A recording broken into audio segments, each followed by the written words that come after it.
We're all familiar with the quote, relationships can either make you or mar you. Hi, you are welcome to This Is It with Zika, Inspiration and Truth. And if you haven't subscribed to my channel, what are you waiting for? Hey, come on, subscribe, like, comment, share, and just be part of this channel so you don't miss out on all the wonderful contents that will be coming your way. All right, so here I was some weeks back reading my Bible, and then I read the story of Lot and Abraham, and I just wanted to move on to subsequent stories. I was just reading, right? But a question kept tugging at my heart when I finished reading that story. What happened to Lot? Like, what happened to Lot?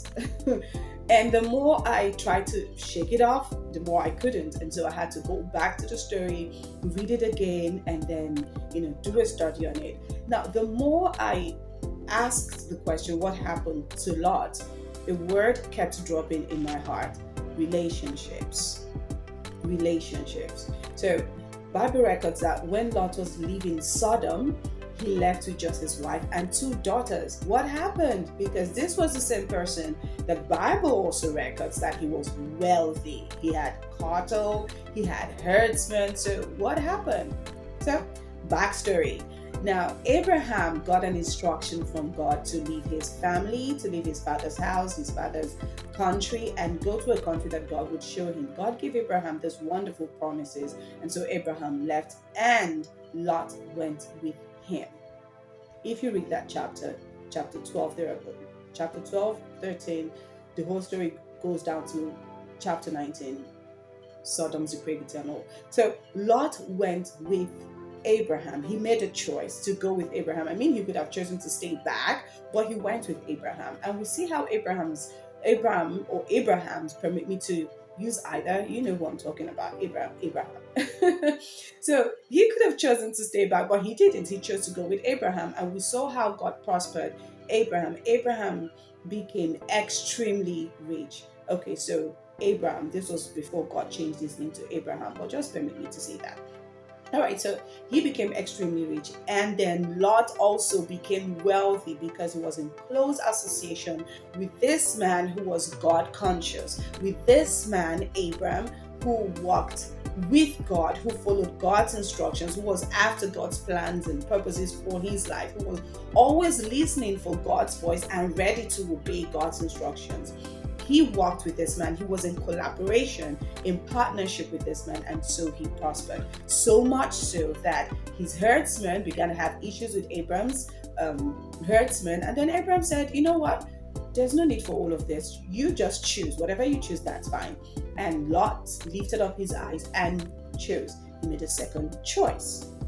Another relationship choice. He made a second choice to move to Sodom. At that point, Sodom was like the happening place, the greener pastures. It was like the place where everybody could jabber to because they're going to succeed, they're going to prosper, all of that. So he made, I mean, if you look at it, it wasn't a wrong choice, a wrong decision. I mean, it was a good place. But what was that decision based on?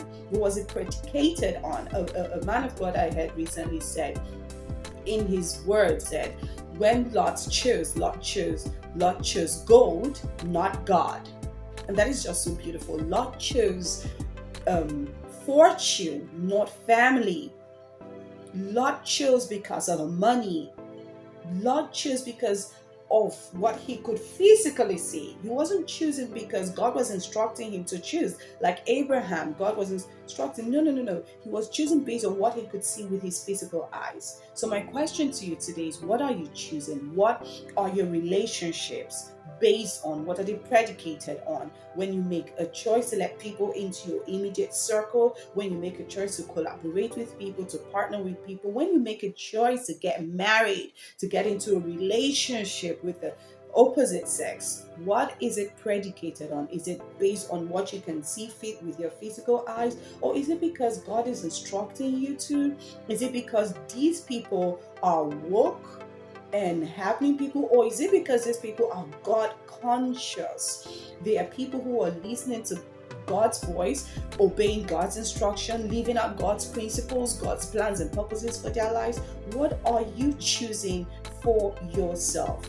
Lot chose Sodom, and we see how it turned out. I mean, think for a moment what could have happened if Lot hadn't chosen, if Lot had decided, you know what, Abraham, let's sort this out. I'm not going anywhere, I'm sticking with you. Dude, his daughters wouldn't have ended up committing incest with him. Lot chose. And we saw how that turned out for himself. What are you choosing for yourself? A practical example, you are a believer, but you have friends who are unbelievers. You are a believer, but you have friends who are carnal believers. And not just that they are carnal believers, they are people who you indulge in vulgar conversations, you laugh at their vulgar jokes, you let them say what they can, they get away with anything with you in their midst, and then you lie to yourself and say, well, I'm strong enough, they're my friends. I mean, if I can't be friends with them, who will they? Jesus was a friend of sinners. That's not my message today. Anyways, you lie to yourself that you're strong enough, but what you're doing is you're compromising on your values, you're compromising on your faith, and you're letting you're soaking up what they are giving to you. You're soaking it up, and before you know what's happening, it begins to seep out. What you have soaked in, think about a sponge, what you have soaked in begins to seep out, and then you get to start asking yourself, what happened to me? What happened to you? Sodom happened to you. The wrong relationships, the wrong people, the wrong collaborations happened to you, and they misguided you. They caused you to shift away from God's plans and purposes for yourself. We all see how Lot ended up, and I'm sure nobody wants to end up like that. You don't want to end up losing everything that God has already blessed you with. You don't want to end up like Lot. Relationships are important. They can either be your making or they can be your destruction. Listen, if you are in a partnership, in a relationship, in a collaboration where you know that these people are not serving God's purposes for your life, hey, you walk out, walk. It will interest you to know that when the angels told Lot to leave Sodom, he lingered. When I read that, I'm like, Uncle, are you okay? He lingered.